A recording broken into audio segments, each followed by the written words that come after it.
Alright, so if you have a Seeburg from this model, LS2 Gem, late 60s, all the way up to this model, 1979 Disco, you're going to have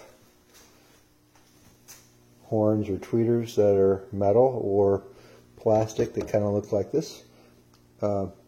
Basically want to give you a quick one. This is my video on how to replace a broken one or fix a broken one for $2 or less. These are what you need to get to replace it with. They're called voice coils, and I'll be discussing that in the video.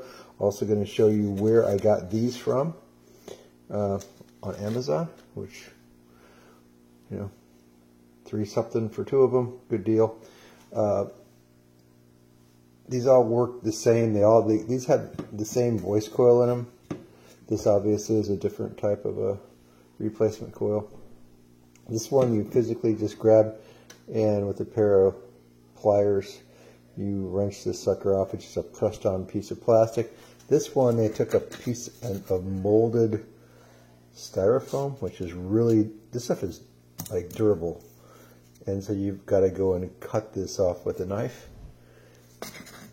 and get you down to the voice coil, which I talk about. Oh, just to let you know, this is the year before the Gem, this too. This is a LS1, and that's when the last year I believe that they stopped using the 6x9, and you can see how nice that spray paper cap looks on these things. So yeah. Anyway, oh, and this is just to let you know where the horns are real quick. This is the horns right at head height on this Dancing Lady Gem. And on this one, the horns are here and here. And to get to them, you just simply raise the lid. And they're held in with 4 of your 1/4 inch standard Seeburg jukebox bolts. And you just take needle nose to pull off the positive and the negative. Just because they're overhead and the way that they're in there, it's really helpful to have someone else hold the horn while you unscrew it. Not necessary, but it's really helpful. Alright, so held in with 4 1/4 inch, which is a typical Seeburg product that holds everything in, most everything. So you should at least have 3 or 4 of these nut drivers this size, because tend to lose them. Anyway, this cover was sitting on here. I used a big old pair of crescent wrench to just basically grab it and twist. It is literally just pressed in place. There's nothing screwing it in. It's just jammed in there. So yeah, kind of cracked a little bit, but I really don't care. And so that's the magnet. And inside of there is the voice coil. Remember, I checked this one, and it came out, and it was an open continuity. So, alright, so I removed the 3 screws. And you'll note that nowhere on here is it actually stamped that this is a 16 ohm speaker. They did put a part number on here, so you know it's an original Seeburg. But these guys, they didn't want you replacing the parts. They want you to call them and they get a new one, because these things are just pieces of junk. They're designed to fail. So hey, anyways, this is the first time it's been opened, so I've taken off 3 screws. The big reveal, carefully, carefully. Whoa, whoa, whoa.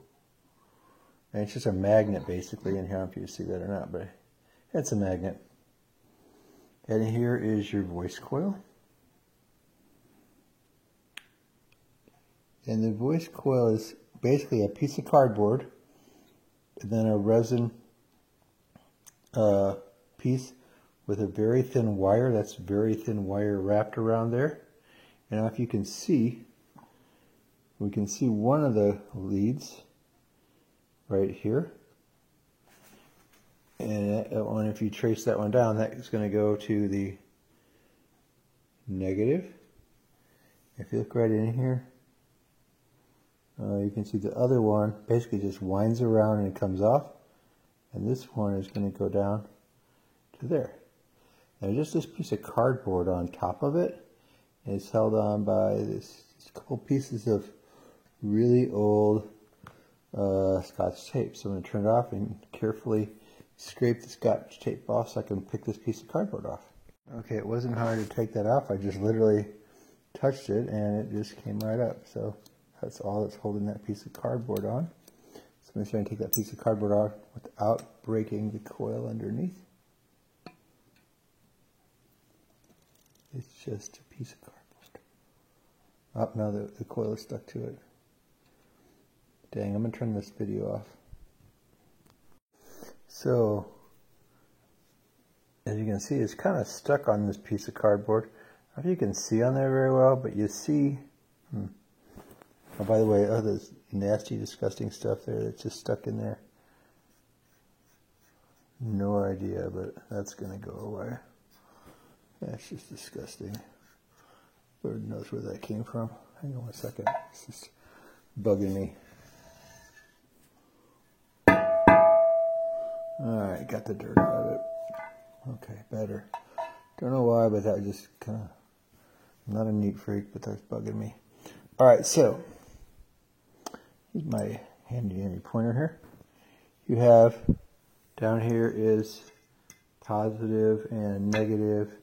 And they come up here to these are actually like wells of solder. So if I stuck a solder iron in there, it would just melt it away. And if you can't tell, there is on this side of it, ever so slightly, I can get in there with the zoom. That's where the old one was attached. You can even see a fragment of this wire here. Basically, these wires are just super thin, and they literally disintegrate because they're like thinner than a hair.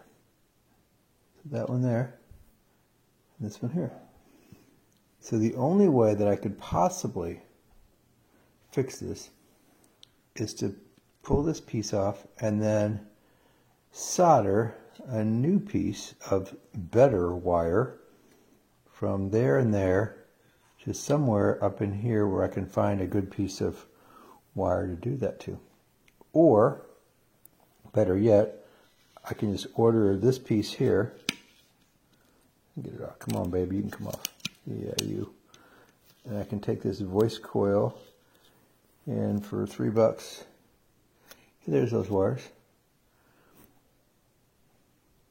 I can get a new one of these that has decent leads, and I can solder them into those holes and call it a day, which is my intent. Alright.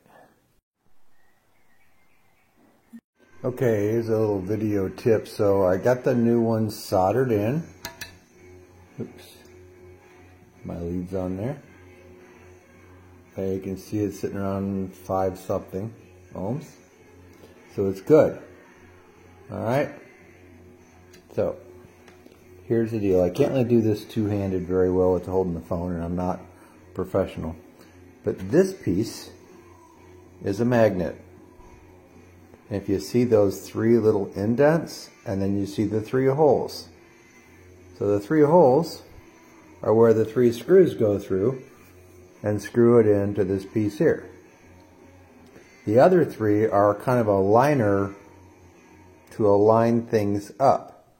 The key is, without breaking these wires again or crushing anything, you're trying to get this in there. So if you look, here's the old nasty one that broke, okay? So if you look up in here, you see how I can see daylight through there right now around the magnet? So what has to happen is you need to position it onto there without crushing anything or ruining anything. So it fits in. And if you can see the silver in there now, that's that band. So it actually sits in there as a voice coil inside. Does that make sense? See, you can see it on this side too. Okay, take it out. There you go. So you can see daylight through it. So the key is these 3, and you see how this piece is, so here's a pointer. This is kind of overlapping it a little bit. It's kind of blocking the holes. a bit. So what I'm going to do is just use my solder iron to kind of burn those, the resin. This is a resin material, to kind of cut it out a bit there, so that it's allowing this to move around just a little bit in here to properly align it up when I put that. Because then you got to put this other piece of cardboard back on, as such, and then this piece goes on top, carefully, very carefully, until it fits in there without crushing anything. Okay, so you see I got the voice coil in there. You can see the copper. I've got all 3 screws just sitting in their holes. I've got it all basically all lined up, and I'm checking my meter. We're still good to go. Time to tighten it up, and it will work just fine. Hope you found the video helpful. So for $4 or less, you can replace both of the voice coils on your tweeters with a much better, sturdier version that will last a long time and make your music sound better. If you like this, please like, and if you want to see what else I do, subscribe if you so choose.